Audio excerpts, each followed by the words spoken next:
Bismillahirrahmanirrahim. Faslun fil wara'. Pasal di sini menjelaskan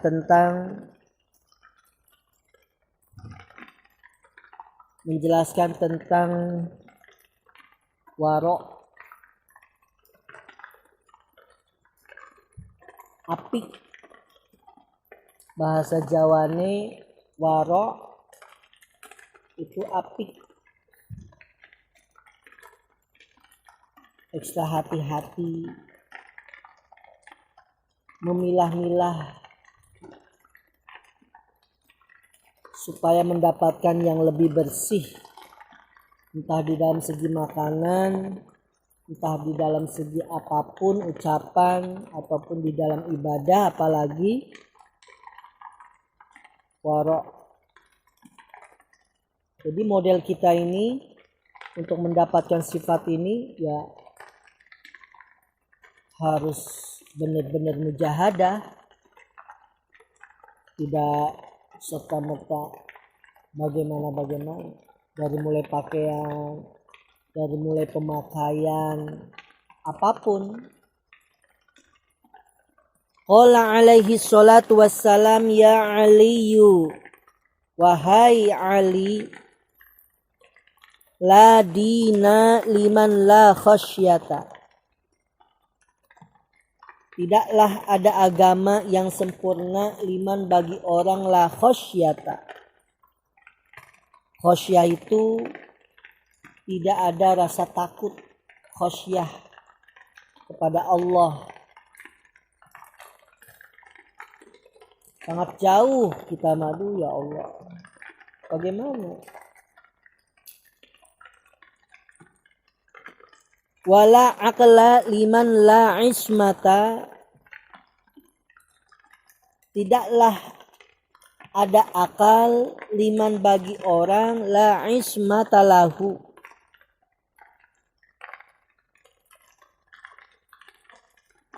yang tidak ada pengereksa, penjaga, gak bisa ngejaga di dalam segi apapun, ismah.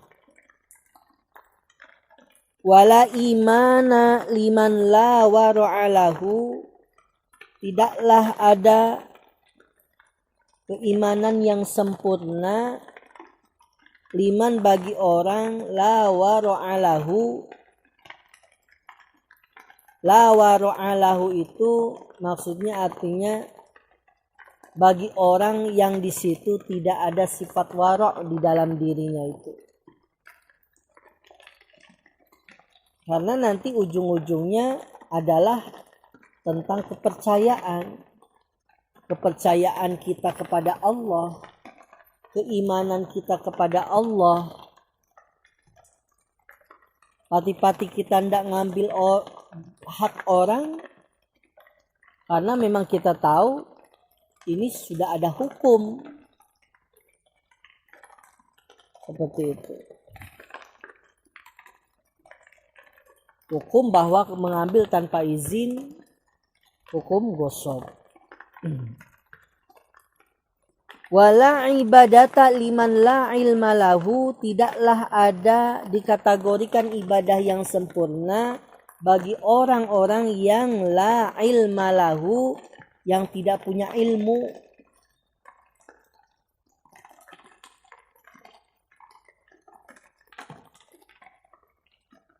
Jadi tidak masuk kategori ibadah. Sampai ngasih sesuatu sama orang, gak niat apa-apa, berarti kan gak ada hukum. Sampai nyiapin air nih di depan saya, tidak ada niat ada apa-apa, hukumnya apa? Ya gak ada hukum. Ngasih, apa itu namanya? Karena memang lillah, sodaqoh mungkin, niat nolong mungkin, macam-macam kan, niat orang berbeda-beda. Makanya kata Abah itu, selain niat itu harus bagus, kita pun harus niat yang banyak. Supaya ya minimal salah satu daripada niat itu ada yang nyangkut satu. Saya ngaji li'i'la'i kalimatillah sudah pasti.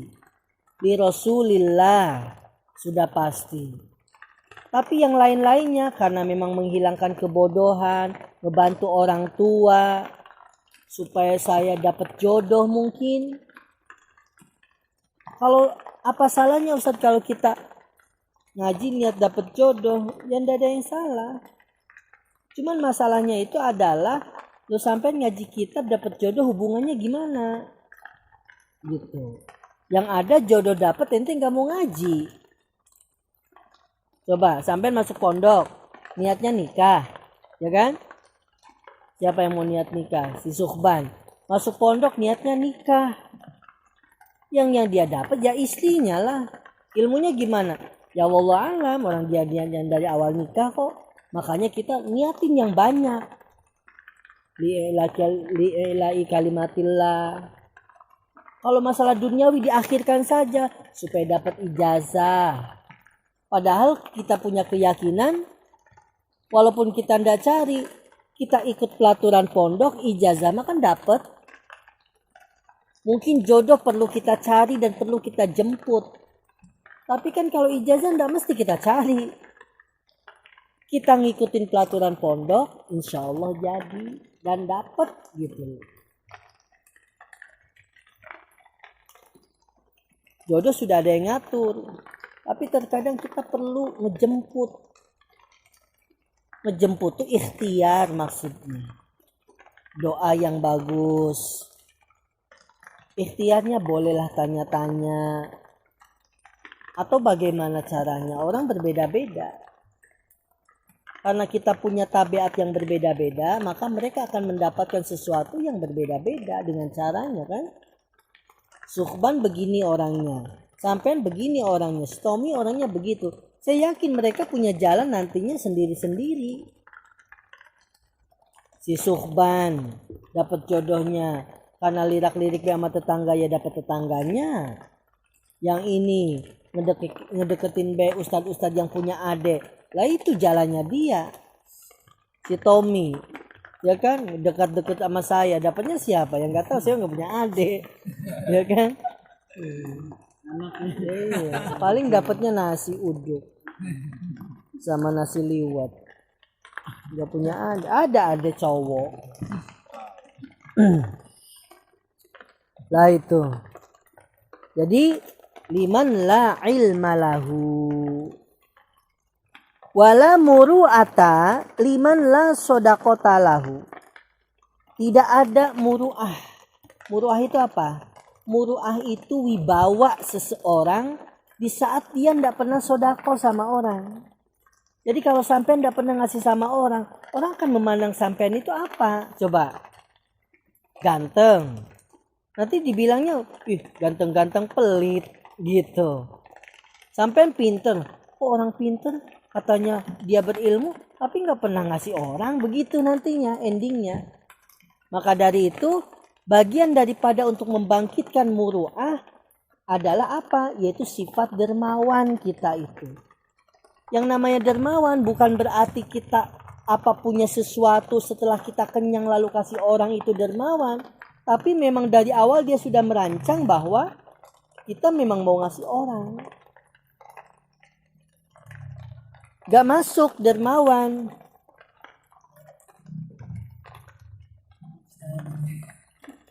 Gak masuk dermawan. Contoh saya. Kita punya makanan atau saya masak lah. Setelah masak saya makan. Setelah makan karena kenyang masih ada, saya kasih Sukhban. Itu bukan dermawan. Kenapa? Itu masih sisa. Terkecuali dari awal saya masak itu memang tujuannya nanti separuh buat Sukhban, separuh buat saya. Karena saya harus makan dulu, makanya mengantarkannya kan belakangan. Itu bukan karena sisa, kami memang dari awalnya begitu ya. Jadi ente jangan saya ngasih roti sepotong karena saya udah kenyang begitu. Sayang, daripada kebuang saya kasih orang. Itu bukan dermawan. Nah, untuk memunculkan sifat itu yang susah. Apalagi kalau seumpamanya kita mau dermawan sama saudara. Terkadang saudara itu ya bahasa peribahasa orang Sunda deket bau tai jauh bau melati. Pengennya sodako tuh sama orang lain, saudara sendiri ndak dilirik. Itu yang kemarin saya bilang, katanya seorang kakek lihat sumur 3 berderet, yang satu airnya meluap saking penuhnya. Kenapa luapan air itu larinya ke sumur yang ketiga, enggak yang kedua? Itu nanti di akhir zaman akan ada terjadi di mana seseorang punya saudara karena miskin tidak dilirik, sementara dia memuja-muja orang jauh karena kaya raya. Artinya dia mencari yang punya uang, yang punya harta. Sementara saudara sendiri, tetangga lemari sendiri, karena memang dia tidak pernah dikirim-kirim, kita dicuekin. Malah nyari teman ke kamar lain. Kan gitu kebiasaan kita nih kalau di pondok-pondok itu. Karena di pondok ini yang paling dominan adalah kekurangan jajan, makanya sampean itu suka mencari orang yang punya jajanan, yang punya roti, yang punya biskuit, yang punya makroni. Giliran yang samping, karena dia tidak pernah dikirim-kirim, nggak ada temen, nggak ada ditemenin begitu ya. Itu kita intinya harus belajar tuh. Makanya Abah itu ya Allah mengajarkan kita itu supaya kita tuh menciptakan pribadi yang loman dan dermawan. Abah kan selalu bilang, kalau nanti kamu diundang sama siapapun, sama Umi Olga, sama Haji Isya, kan kamu di sana makan. Nanti pulang, bawalah kue 1 untuk teman kamu di pondok.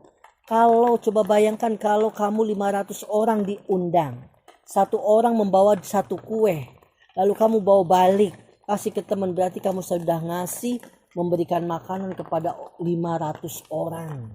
Ya kan? Karena 500 orang yang dibawa ke undangan, itu 1 orang membawa 1 kue. Apalagi kalau 1 orang membawa 2 kue, kamu pulang sudah memberikan sodako untuk orang 1000 orang. Sampai segitunya tuh. Kalau kamu punya makanan 10, ada hak 1 orang, itu punya hak orang itu. Kalau kamu punya roti 10, ada hak orang 1 buah roti itu di dalam kepemilikan kamu itu. Kamu punya uang 100.000, ada hak orang 10.000. Kamu punya uang 1 juta, ada hak punya orang 100.000. Sehingga kita sedikit demi sedikit dilatih oleh Abah itu, ketika kamu punya uang 1 miliar, mengeluarkan uang 100 juta itu ndak eman. Kenapa? Karena memang kebiasaan kita itu dari dulu 10 kita keluarkan, 10 kita keluarkan. Walaupun uang 1 juta sebenarnya belum wajib zakat, tapi berlatih untuk supaya kita biasa untuk mengeluarkan zakat. Kan kalau kita mau ngikutin zakat 1 nisabnya sekian 80 juta, kapan kita punya uang 80 juta sampean? Nanti ente keluar, ya. Lalu ente kerja, apa iya sampean kerja itu langsung dapat uang 80 juta? Yang enggak, paling 2 juta. Ada yang sumpamanya yang jadi guru mah 700.000. Coba yang di Ciamis tuh teman saya, masa 1 bulan 250.000 ngajar. Dihitungnya per apa? Dihitungnya ya per jam 25.000. Kalau mungkin 1 minggu dia ada alpanya 2 saja, hilanglah 50.000. Yang mestinya 250 jadilah 200.000. Aduh, alhamdulillah kita di sini ente tidak mikirin ke situ. Tapi tetap kita harus berpikir bahwa kita pun akan mengalami itu. Kita kan mau jadi bakal pusing, bakal bahagia, bakal bangkrut, bakal jaya, bakal senyum, bakal nangis, bakal cekakakan, bakal ketawa ketiwi nantinya. Sekarang mungkin sampean belum bisa, belum merasakan. Karena sampean, saya bilang, sampean ini karena belum berumah tangga, belum merasakan hidup yang sebenarnya tuh modelnya kayak apa. Nanti kalau kamu sudah seperti saya, seperti ustadz-ustadz yang sudah, nanti akan merasakan, oh inilah hidup sebenarnya. Ya kan? Ente makan nasi kurang, ya kan, makan nasinya kurang. Kan sebenarnya nggak ada masalah bagi ente mah. Udah pada makan belum? Udah Ustadz, tapi nasinya sedikit. Apa di saat itu sampai nangis? Enggak, biasa aja tuh, happy. Ya kan sambil nunggu duren jatuh. Aduh ya Allah Gusti. Kasihannya sampai happy aja. Tapi nanti kalau udah rumah tangga ya Allah, sampai itu udah ada di ujung piramid, nih di ujung kesini tergelincir, ke sana jatuh, ke sini.